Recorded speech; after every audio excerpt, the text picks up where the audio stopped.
अस्सलाम वालेकुम। मैं हूं डॉक्टर अरहम शब्बीर। आप मेरा यूट्यूब चैनल देख रहे हैं।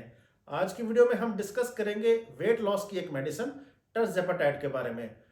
सेमाग्लूटाइड की तरह टर्ज़ेपेटाइड को भी एफडीए ने वेट लॉस के लिए अप्रूव कर दिया है। तो वो लोग जो कि एडल्ट लोग जो कि ओबीस है या ओवरवेट है, ऐसे लोगों में कार्डियोवास्कुलर रिस्क को कम करने के लिए टर्ज़ेपेटाइड का इस्तेमाल करवाया जा सकता है। बहरहाल वो लोग जिनका बॉडी मास इंडेक्स यानी बीएमआई 30 या 30 से ज़्यादा है, यानी वो ओबीस की कैटेगरी में आते हैं, वो लोग टर्ज़ेपेटाइड का इस्तेमाल कर सकते हैं। या वो लोग जिनका बीएमआई 27 या 27 से लेकर 29 की रेंज में है, यानी वो ओवरवेट है और ओवरवेट होने के साथ साथ उनको कोई और दूसरा मर्ज भी लाक है। मिसाल के तौर पर वो हाई ब्लड प्रेशर का शिकार है, या उनको डिसलिपिडेमिया है, या वो डायबिटिक हैं, तो ऐसे लोग भी टर्ज़ेपेटाइड का इस्तेमाल कर सकते हैं। याद रखिए कि टर्ज़ेपेटाइड के साथ लो कैलोरी डाइट को हमेशा रिकमेंड किया जाता है और एक्सरसाइज को डेली रूटीन का पार्ट बनाने के लिए भी एम्फेसाइज किया जाता है। अब जहां तक बात यह है कि कितने % वेट लॉस हो सकता है, तो इस बारे में मुख्तलिफ स्टडीज ने मुख्तलिफ डाटा प्रेजेंट किया है। बहरहाल ये कहा जा सकता है कि 1 साल या उससे ज़्यादा के इस्तेमाल से 5% से लेकर 10% तक वेट लॉस हो सकता है।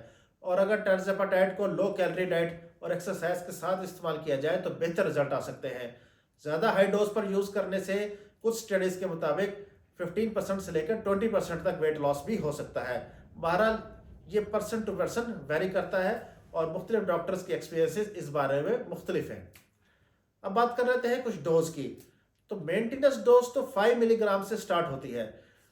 तो थेरेपी जब स्टार्ट करनी हो तो पेशेंट को 2.5 मिलीग्राम इंजेक्शन से स्टार्ट करवाया जाता है फॉर द फर्स्ट 4 वीक्स। हफ्ते में एक दफ़ा ये इंजेक्शन लगाया जाता है और 4 हफ्तों के बाद डोज को बढ़ा दिया जाता है, 2.5 मिलीग्राम से 5 मिलीग्राम कर दिया जाता है और फिर इस डोज पे मेंटेन किया जाता है। अलबत्ता अगेन ये चीज़ पेशेंट टू पेशेंट वेरी करती है और डॉक्टर ने डिटरमिन करना होता है कि पेशेंट को किस डोज पे मेंटेन करना है। तो पेशेंट की बीमारी के मुताबिक डोज में इजाफा भी किया जा सकता है। 7.5 मिलीग्राम 10 मिलीग्राम डोज तक भी जाया जा सकता है। ये पॉइंट भी अहम है कि वो लोग जो डायबिटिक हैं वो टर्ज़ेपेटाइड के इस्तेमाल के साथ साथ अपना शुगर लेवल भी कंटिन्यूसली मॉनिटर ज़रूर करें। साइड इफ़ेक्ट्स की जहाँ तक बात है तो ज़्यादातर साइड इफ़ेक्ट्स तो गैस्ट्रो इंटेस्टाइनल हैं, यानी निज़ाम इन्हज़ाम से मुतल्लिक हैं। इनमें वॉमिटिंग, डायरिया, कॉन्स्टिपेशन, पेट का दर्द, हाजमे की खराबी, पेट का फूलना, थकावट, शुगर लेवल में कमी वाले एडवर्स इफेक्ट शामिल हैं। इसके इस्तेमाल के साथ जो खसूसी वार्निंग है वो थायराइड कैंसर के बारे में है। इसलिए वो लोग जो थायराइड की किसी प्रॉब्लम का शिकार हैं उनको चाहिए कि इस दवाई के इस्तेमाल में खसूसी एहतियात करें और याद रहे कि कोई भी दवाई अपने डॉक्टर या फार्मासिस्ट के मशवरे के बगैर हरगिज़ इस्तेमाल न करें। चलिए आज की मुख्तसर वीडियो के लिए बस इतना ही। इस वीडियो को शेयर कीजिए। मज़ीद तिब्बी, तहकीकी और मुस्तरद मालूमात के लिए इस चैनल को सब्सक्राइब कीजिए और बेल आइकन पर क्लिक कीजिए। Thank you very much.